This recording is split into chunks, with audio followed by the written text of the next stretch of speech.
안녕하세요. 오늘도 건강하고 활기찬 하루 보내시기 바랍니다. 반도체 및 세계산업 경제 관련 정보를 라디오 형식으로 전해드리는 LSI입니다. 바쁘시더라도 조금이나마 도움이 되신다면 구독, 정중히 부탁드리겠습니다. 제가 이전 3월 13일 영상에서 말씀드렸었죠. 삼성전자가 5나노 EUV 설비 투자를 함과 동시에 TSMC와 초미세 공정 격돌이 일어날 것이라고 말씀드렸었는데요. TSMC는 지금 반도체 위탁 생산인 파운드리 사업만 하고 있죠.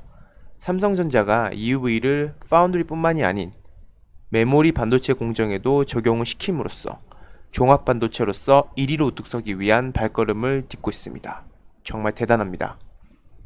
EUV 공정을 통한 1세대 10나노급 DDR4 D램 모듈 100만 개 이상을 공급하여 글로벌 고객의 평가를 마쳤다고 밝혔는데요. 지금까지 EUV 공정은 단순히 파운드리, 즉 설계업체의 주문을 받아 모바일 어플리케이션 프로세서나 통신칩을 만드는 분야에만 적용됐었죠. 네. 근데 이번에는 D램과 같은 메모리 반도체 분야에서 EUV 공정을 적용한 것은 삼성전자가 처음입니다. 네.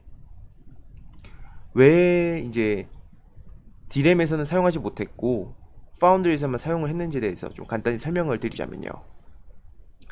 D램은 이제 낸드 플래시와 달리 적층이 어려운데요. 별도의 캐패시터를 만들어야 되기 때문인데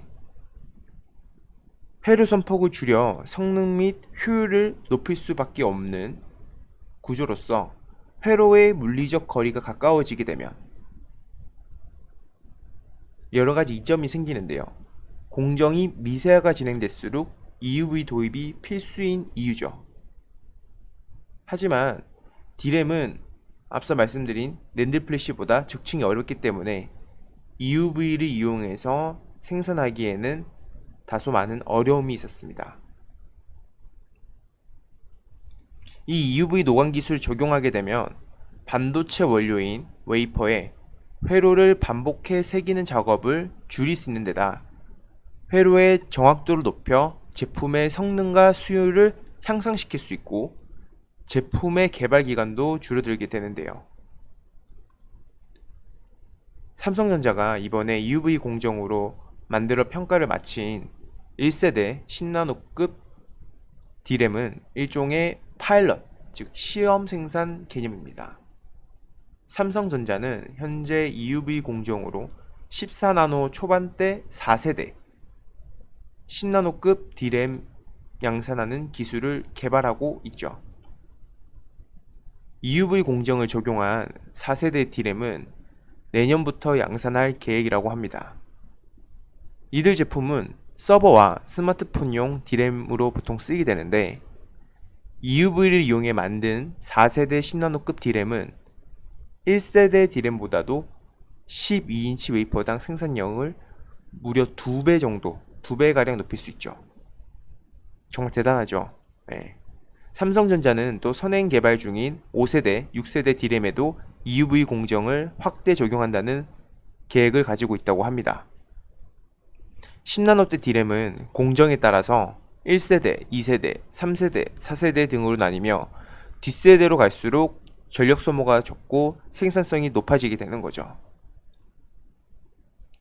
현재 삼성전자 메모리 사업부에서는 업계 최초로 EUV 공정을 D램 양산에 적용해서 글로벌 고객들에게 더욱 차별화된 솔루션을 한 발 앞서 제공할 수 있게 됐다면서 내년에도 혁신적인 메모리 기술로 차세대 제품을 선행 개발해서 글로벌 정보기술 시장이 지속적으로 성장하는 데 기여할 것이라고 밝혔습니다. 삼성전자는 앞서 말씀드렸다시피 올 하반기 평택 신규 라인을 가동해 늘어나는 차세대 프리미엄 D램 수요에 안정적으로 대응할 수 있는 양산 체제를 구축한다고 하는데요. 아마 이런 것들 때문에 현재 삼성전자에서 경력직, 대규모 채용을 하고 있지 않나 생각이 듭니다. EUV 공정을 적용한 D램은 평택 사업장 신규 라인 V2에서 EUV 파운드리 제품은 화성 사업장의 첫 EUV 전용 라인 V1에서 각각 생산되는 구조예요. 현재 글로벌 반도체 업계에서 EUV 공정을 도입한 기업은 삼성전자와 대만 파운드리 업체 TSMC 이 두 곳뿐입니다. TSMC는 이제 파운드리에만 EUV를 적용하고 있는데 삼성전자는 파운드리와 메모리 반도체 이 두 곳에다가 모두 EUV를 적용했다는 차이점이 있죠. 이렇게 삼성전자가 다품종 소량 생산 방식의 파운드리와 대량 생산의 방식의 D램에 모두 EUV 기술을 적용해서 시스템 반도체와 메모리 반도체를 아우르는 미세 공정 기술력을 확보하게 된 게 아니냐라는